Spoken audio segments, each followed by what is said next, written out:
Assalamualaikum warahmatullahi wabarakatuh. Dalam kesempatan kali ini saya akan memaparkan materi ahlak tasawuf yang berjudul Solusi Mencari Kebahagiaan dalam Kehidupan Esoteris dan Eksoteris. Bab 1 sampai dengan 5.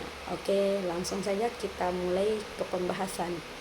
Dari bab pertama, yakni membahas tentang pengertian, ciri, kedudukan, dan keistimewaan ahlak dalam Islam. Yang pertama yakni pengertian ahlak. Ahlak berasal dari kata hulu yang berarti budi pekerti atau perangai. Dalam Islam, ahlak adalah sifat yang tertanam dalam jiwa yang mendorong seseorang untuk bertindak tanpa perlu dipikir panjang lagi. Ahlak menjadi buah dari iman dan ibadah yang benar. Ciri-ciri ahlak tentunya bersumber dari Al-Quran dan Sunnah. Bersifat universal, berlaku kapan dan di mana saja, menekankan niat ikhlas karena Allah.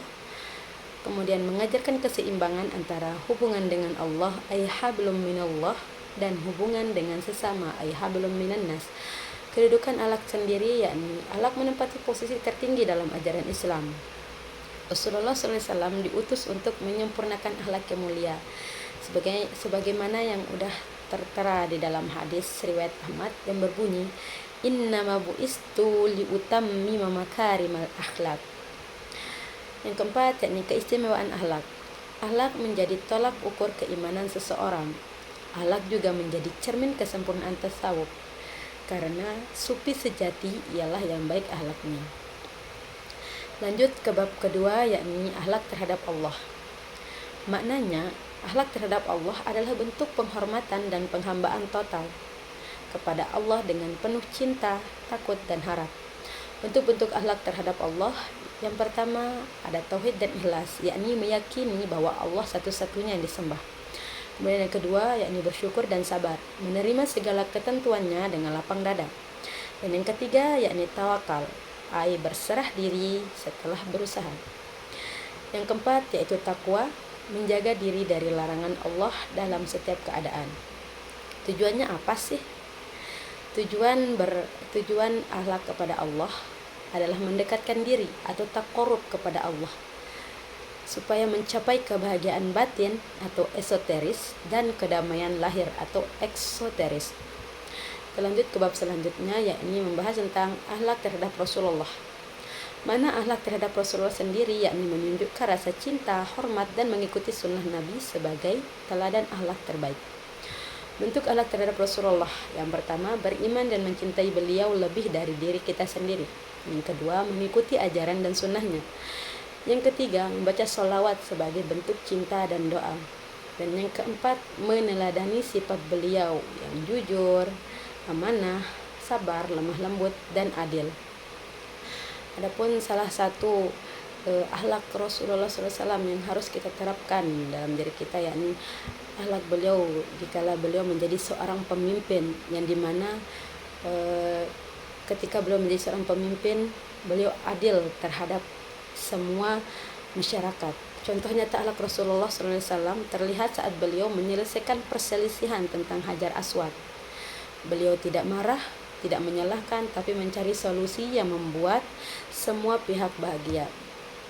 Dari sini kita belajar ahlak yang baik bukan hanya tentang ibadah, tapi juga bagaimana kita menyikapi perbedaan dengan bijak. Oke, lanjut. Apa sih tujuan dari ahlak terhadap Rasulullah tersendiri? Tujuan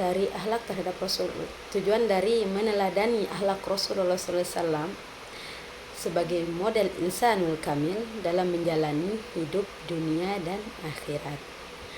Lanjut ke bab selanjutnya yakni membahas tentang ahlak terpuji dan ahlak tercela.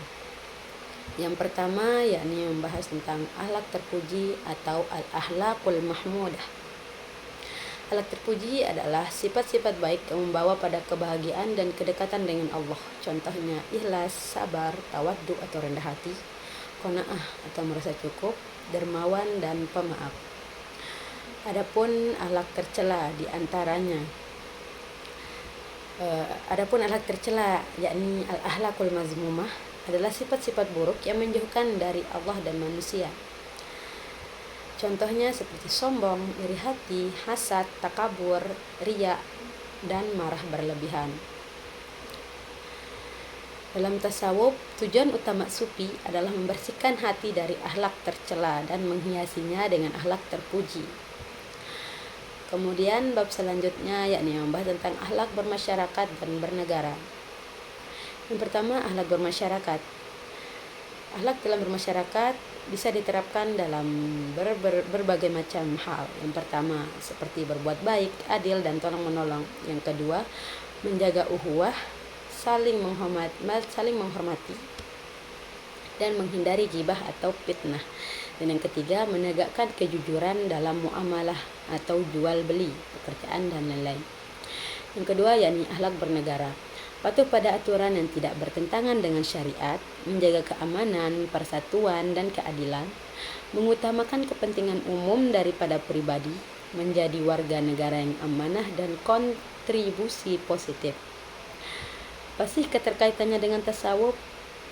Tasawuf tidak hanya membentuk pribadi yang dekat dengan Allah, tapi juga membimbing hidup sosial dan bernegara secara beretika. Dengan akhlak tasawuf, terciptalah masyarakat yang damai, adil, dan harmonis. Akhlak tasawuf mengajarkan keseimbangan antara dimensi esoteris atau batin dan eksoteris atau lahir. Dengan meneladani Rasulullah dan menjaga akhlak terhadap Allah, sesama, serta negara, manusia akan mencapai kebahagiaan sejati lahir dan batin, dunia dan akhirat.